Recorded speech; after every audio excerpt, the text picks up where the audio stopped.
My daughter's teacher claimed she wasn't prepared for the National Math Olympiad. Can you imagine being told her child is too good at something, that their brilliance must be a lie? Because that's exactly what happened when my daughter, Ava, dared to excel in a subject where some teachers didn't think a black student could possibly succeed. What happened next wasn't just about math. It was about fighting for her right to shine. Ava took that AP calculus test, and like always, she aced it. Top 3 in the class. You'd think that would be cause for celebration, right? But Mrs. Matthews, her teacher, acted like Ava had committed a crime. Isn't this good news?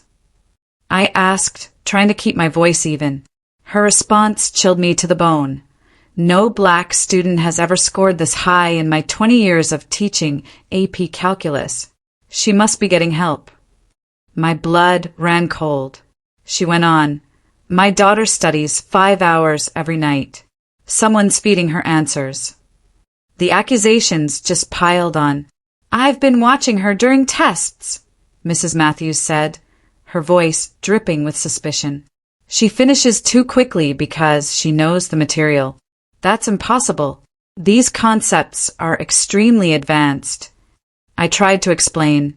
Her system is studying. But she scoffed. I've taught hundreds of students. I know when something's not right. She doesn't even ask questions in class. I wanted to scream. She doesn't need to. This woman genuinely believed that every student needed help with calculus, especially if they weren't white or Asian. She sighed. Everyone needs help. The white and Asian students ask questions constantly. Your daughter sits there pretending she understands everything. The implication was sickening. Then came the solution. I'm going to request she take her next test in the principal's office alone. No calculator. Fine, I said. Just fine. Ava took that test in isolation, stripped of even her trusted calculator, and still got an A+. Mrs. Matthews called again, her voice tight with frustration. She memorized the test somehow, she practically yelled. How would she do that? I shot back, utterly exasperated. I don't know, she conceded. But there's no other explanation. I'm changing her to a different test version next time. Another test. Another A+.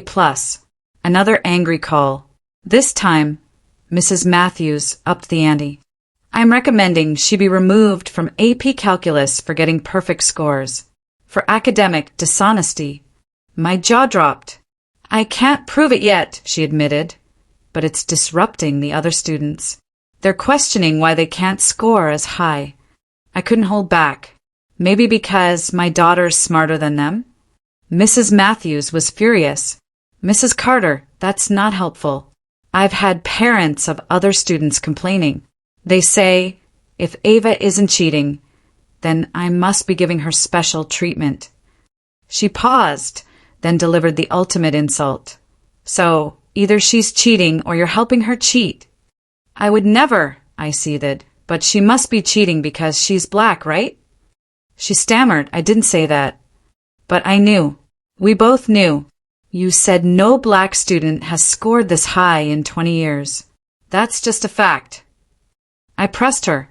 What happened to the black students who tried before? Did you accuse them of cheating when they did well? Silence. A long, damning silence. I need to protect the integrity of my classroom, she finally muttered. That's when I realized this wasn't just about Ava. This was a pattern. I started attending school board meetings, and what I uncovered broke my heart and fueled my rage. Mrs. Matthews had a history. Jasmine Porter, accused of plagiarism, moved to regular math. Ethan Richards, accused of copying, dropped the class. Isaiah Brooks, tested in isolation. So many times he developed crippling anxiety and switched schools. I met their parents. We compared notes. The same insidious phrases echoed in each story. Doesn't ask questions. Finishes too quickly. No black student has ever. Must be getting help. The principal, Mr. Palmer, wouldn't listen. Mrs. Matthews is our most experienced math teacher. If she has concerns, they're valid. I shot back. Her only concern is that my daughter is black and good at math. That's a serious accusation. He scoffed. So is accusing my daughter of cheating with no evidence. Then came the International Math Olympiad qualifier exam, a high-stakes, externally proctored, filmed competition. No accusations possible here. Ava registered. Mrs. Matthews found out and called me in a panic. She can't take that exam. Why not? She's not ready. It'll hurt her confidence when she fails. I couldn't believe the audacity. Let her try. I forbid it as her teacher, she shrieked. You can't forbid standardized tests. I fired back. If she fails, it reflects badly on my teaching, she argued. I thought she was cheating, I said, my voice dripping with sarcasm. How would her failure reflect on you? She just huffed.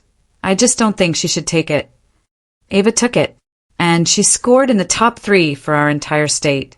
The only student from our school to qualify for nationals. The local newspaper wanted to do a story. And guess who they interviewed? Mrs. Matthews. I always knew Ava was special, she gushed to the reporter. I pushed her hard because I saw her potential. Some teachers might have doubted her, but I never did.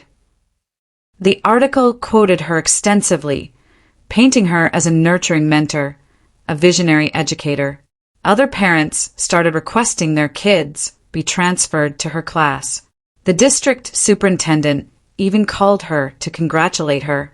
Teacher of the Year, they said.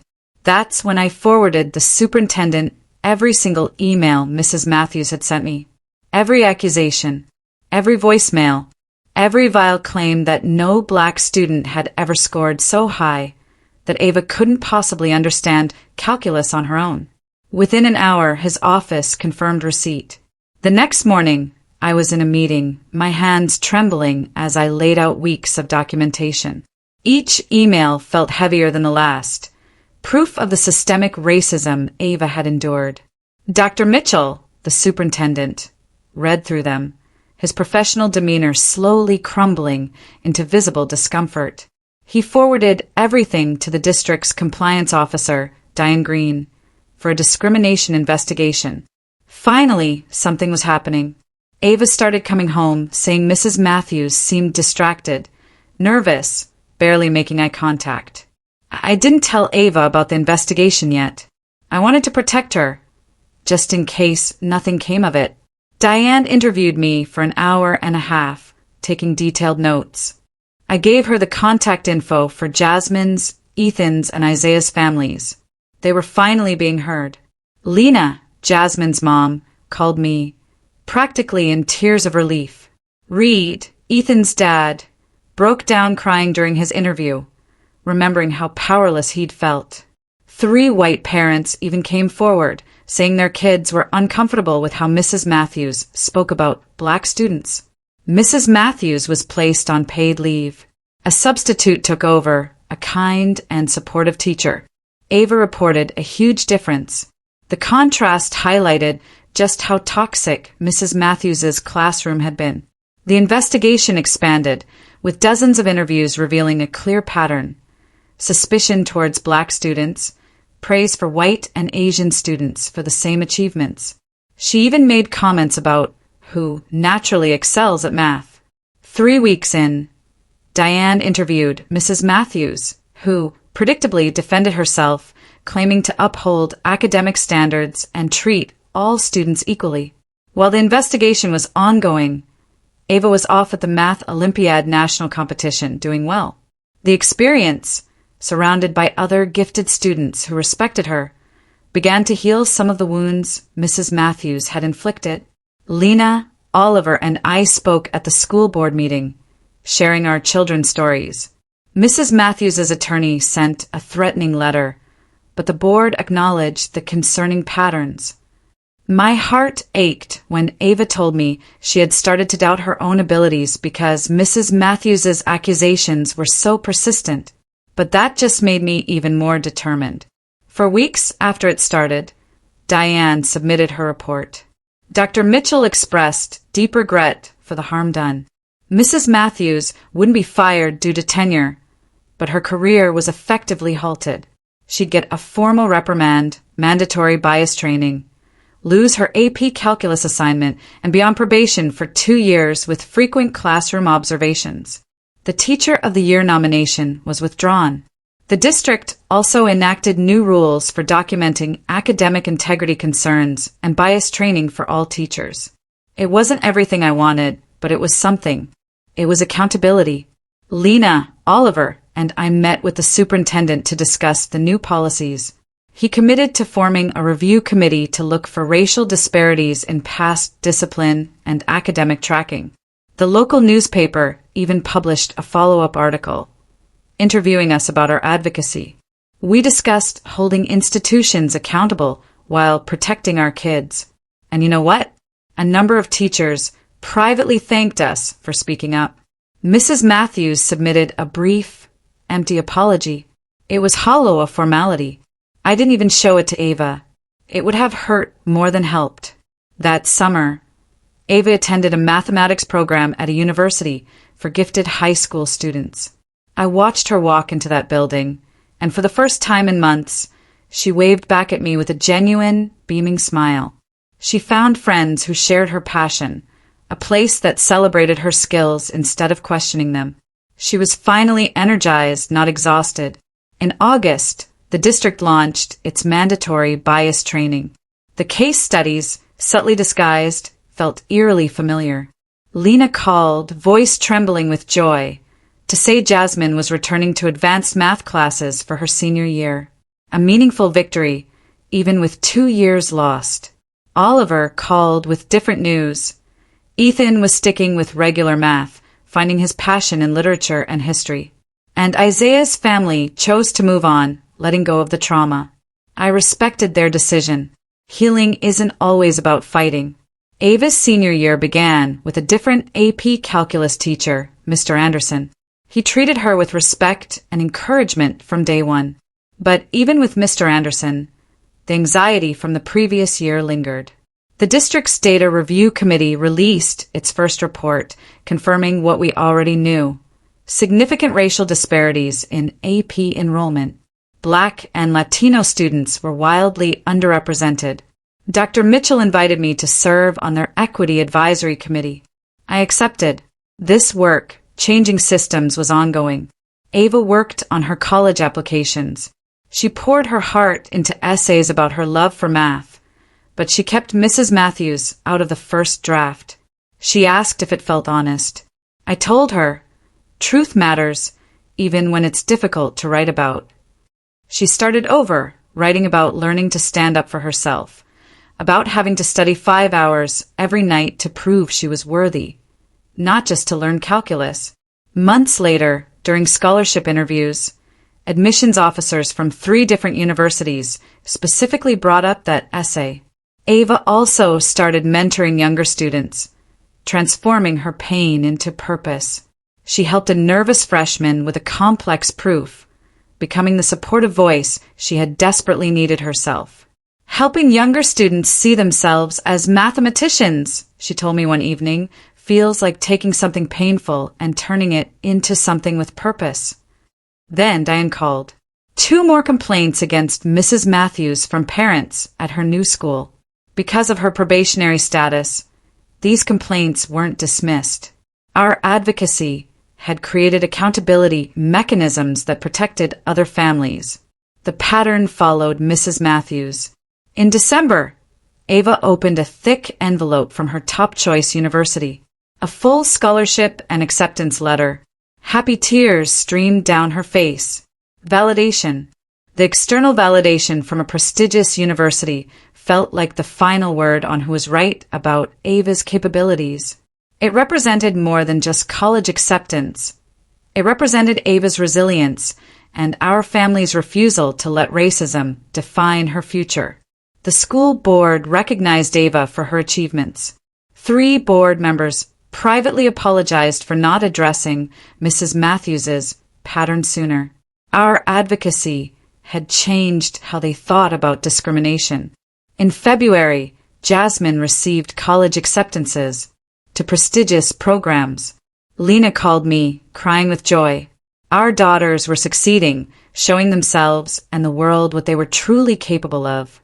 The district's new academic integrity policy showed amazing results. Referrals for academic dishonesty were now nearly equal across racial groups. Teachers couldn't just accuse students without evidence anymore. Mrs. Matthews resigned rather than continue under observation. It felt like incomplete justice, but it was more accountability than most discriminatory teachers ever experience. The high school posted openings for 3 new math teachers, and for the first time, parents were on the hiring committee. We asked specific questions about supporting students of color. 2 incredible candidates were hired. Ava's senior year AP Calculus class enrollment revealed something I'd never seen before. 10 black students enrolled, up from 3. Families who had kept their kids out of advanced classes were now willing to try again. Ava met some of them at summer orientation. She came home talking about how different it felt not to be one of only a few in the room, realizing how isolated she'd been. Seeing those numbers felt like watching something shift. I spoke at a parent meeting about advocacy. I told them to keep written records of everything, to save emails, to document every call. The system counts on parents giving up, I told them. Refusing to give up is the most powerful thing you can do. Parents lined up afterwards, sharing their own stories. Mrs. Matthews was just one instance in a much larger issue. The battle with her had been one battle in a much larger war. Ava finished as valedictorian with a perfect 4.0 GPA. Her graduation speech was about perseverance, about proving yourself through excellence, about not letting other people's limited expectations define you. She never mentioned Mrs. Matthews by name, but everyone who knew the story knew exactly who she meant. The audience gave her a standing ovation. Her other teachers offered congratulations, apologizing for not seeing the pattern sooner, telling her she was a joy to teach. Lena, Oliver, and I sat together, watching our children cross the stage. Ava, Ethan, Jasmine, each walking with their own quiet confidence, their heads held high. The system was still imperfect, but our advocacy had prevented future students from going through what our children had. We brought accountability where none had been before. Ava spent the summer before college working as a teaching assistant in a middle school math program for students of color. She helped them see themselves as mathematicians. In August, Isaiah Brooks's mother messaged me. Isaiah was thriving at his new school, majoring in computer science. Our advocacy had helped them heal, giving them closure. The district's Equity Advisory Committee met monthly, examining data, advocating for new identification processes for gifted students. And it worked. The school board approved a new process, ensuring younger students wouldn't be overlooked simply because teachers couldn't envision them succeeding. One evening, Ava and I were packing her boxes for college. I asked her what she learned from everything with Mrs. Matthews. She looked at me, a calculus textbook in her hand. The best way to respond to those who question you, she said, is to do great work. But also, I shouldn't have to put in twice as much effort just to be viewed as half as good because of the color of my skin. Proving myself repeatedly got exhausting. Future students shouldn't have to go through what I went through. Her voice was steady, but I could see the cost. She wanted to return during college breaks to mentor students who looked like her, to build the supportive environment she wished she'd had. 5 days before move-in day, a thick envelope arrived from Ava's new AP Calculus teacher. A handwritten letter, thanking Ava for her leadership, her willingness to help others, how her presence had improved the class. It said her skill and generosity embodied the best of what education could be. Ava read it twice, placing it carefully in her college folder. On move-in day, Ava and her roommate, another math enthusiast, were instantly comparing theorems and debating integration problems. For days into the semester, Ava texted me from college. He's brilliant and encouraging, treating every student like a capable mathematician regardless of their background, she wrote about her professor. He asks challenging questions and seems genuinely excited when students engage with the material. My final text from her that day was simple. Learning is supposed to feel like this. And I knew, despite the painful detour with Mrs. Matthews, Ava had arrived exactly where she belonged, ready to excel without anyone ever questioning if she deserved to be there. What do you think? Have you ever had to fight for your child's right to be seen, to be believed? I'd love to hear your stories in the comments below.